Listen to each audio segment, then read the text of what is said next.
다만 한 가지 좀 우려가 되는 건 바로 가격입니다. 삼성은 기존 물방울 힌지의 단점을 개선한 새로운 힌지를 개발한 것으로 보이는데요. 올해 8월에 갤럭시 Z 플립 5의 공개가 예상되고 있는데요. 최근에 Z 플립 5에 대한 여러가지 소식들이 나오고 있습니다.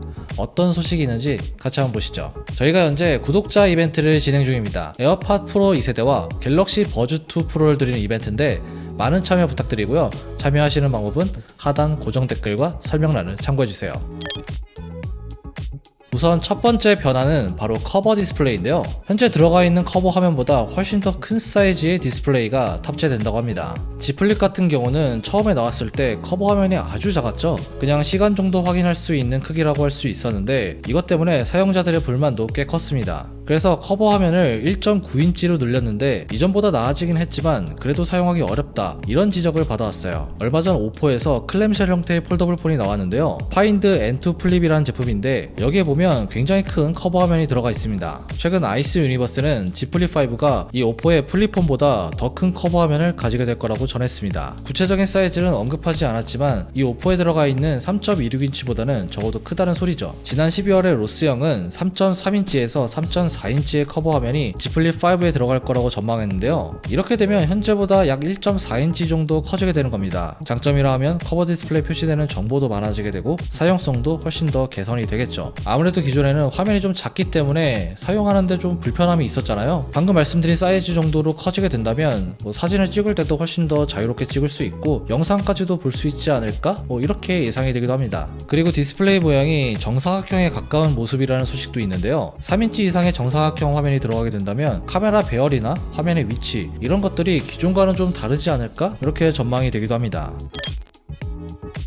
두 번째로 달라지는 점은 바로 힌지인데요. 이번 Z 플립 5에는 기존과 다른 물방울 힌지가 적용될 예정이라고 합니다. 폴더블 폰의 힌지는 크게 두 가지로 나뉘게 되는데요. 기존의 Z 플립과 Z 폴드에 들어가고 있는 U자형과 물방울 힌지가 있습니다. 물방울 힌지의 경우 화면 주름이 덜 보이게 되는데요. 디스플레이가 안쪽으로 접힐 때 물방울처럼 좀 더 넓게 접히기 때문에 주름이 좀 개선되고 좀 더 깔끔한 화면을 볼 수 있다는 장점이 있습니다. 접었을 때도 틈이 없이 완벽하게 접히게 돼서 두께도 줄일 수가 있는데 실제로 여러 중국의 폴더블 폰을 보면 화면 주름이 덜하고 완벽하게 접히는 모습들을 볼 수가 있습니다. 하지만 치명적인 단점들도 가지고 있는데요. 대표적으로 방수 방진이 어렵습니다. 그리고 삼성의 폴더블 폰은 프리스탑 기능을 가지고 있는데 이것도 지원이 되지 않고요. 또한 주름이 깊지 않은 대신 얇고 넓게 나타날 수도 있습니다. 사실 삼성에서도 물방울 힌지에 특허를 보유하고 있지만 내구도나 방수 방진 같은 이유로 그동안 U자 형태의 힌지를 고집해 왔는데요. 최근 소식에 따르면 삼성에서는 이번 Z 플립 5와 Z 폴드 5에 이 물방울 힌지를 탑재할 거라고 전했습니다. 삼성은 기존 물방울 힌지의 단점을 개선한 새로운 힌지를 개발한 것으로 보이는데요. 삼성에서는 이 새로운 힌지를 덤벨 힌지라고 부릅니다. 실제로 이번 CES 2023에서 이 힌지가 적용된 폴더블 시제품을 공개했는데요. 기존보다 제품의 두께가 얇고 접었을 때도 틈이 없이 완벽히 닫혀진 모습을 볼 수가 있습니다. 삼성에서는 Z 플립과 Z 폴드가 주력 상품이기 때문에 기존에 지원하고 있는 IPX8 등급의 방수나 S펜 그리고 프리스탑 힌지 기능은 그대로 가져가면서 새로운 힌지를 적용했을 것으로 예상이 되는데요. 어떤 방법으로 이 새로운 힌지를 개발했을지 기대해봐도 좋을 것 같습니다.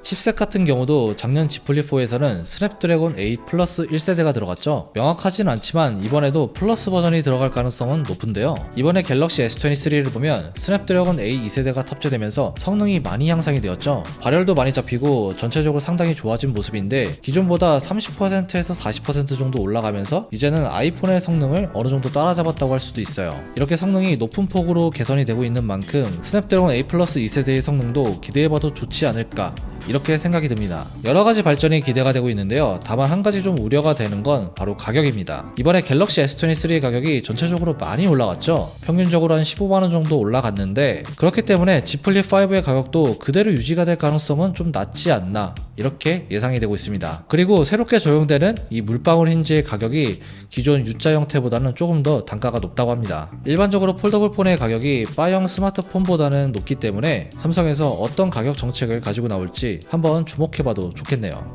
오늘은 이렇게 Z 플립 5에 대해서 미리 살펴보는 시간을 가져봤는데요. 크게 보면 두 가지의 변화가 있다고 할 수 있어요. 외부 디스플레이 그리고 힌지 이 모든 게 적용이 된다면 현재와는 좀 다른 모습의 Z 플립이 나오지 않을까 이렇게 전망이 되고 있습니다. 여러분들의 생각은 어떠신가요? 댓글에 남겨주시면 감사하겠습니다. 오늘 준비한 내용은 여기까지고요. 지금까지 엄준이었습니다. 다음에 봐요.